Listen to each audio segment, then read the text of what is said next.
young people are clamoring for us to change things. We've got to change our standards, we've got to change our values.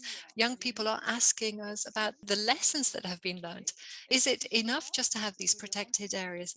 Is it enough just to make them more efficient? Is it enough just to extend their surface area? I don't think so. I think we really have to say that we've only got one planet, and that as human beings, we're capable of the best. We can provide solutions. We have been amazingly good at creating a seamless, interconnected world for humans, but that has been absolutely at the expense of everything else. The world has been sliced and diced at the expense of our connectivity. It's time now to reconstruct our landscapes and create connectivity on a planetary scale for other species as well as humans. We can't just break up nature, we can't cut it up into fragments.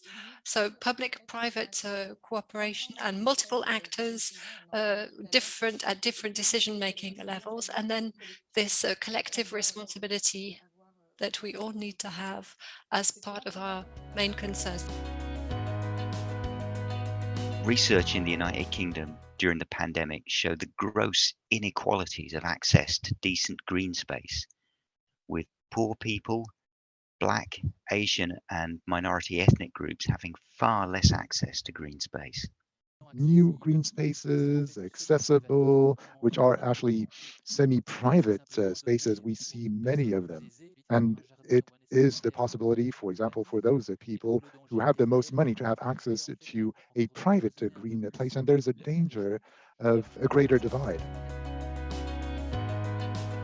We can't just keep barricading isolated fragments of land against urban growth and its related infrastructure. In the long run, it is ecologically untenable to do so. It is also philosophically flawed because it recapitulates a worldview where culture is one thing and nature is another. This dualism is not how the world works, and it is not the world we now actually live in. As well as securing protected areas, we also need to come at the problem of habitat loss from the urban side of the equation and redesign urban growth so that it supports biodiversity, so cities become symbiotic with their landscapes rather than parasitic.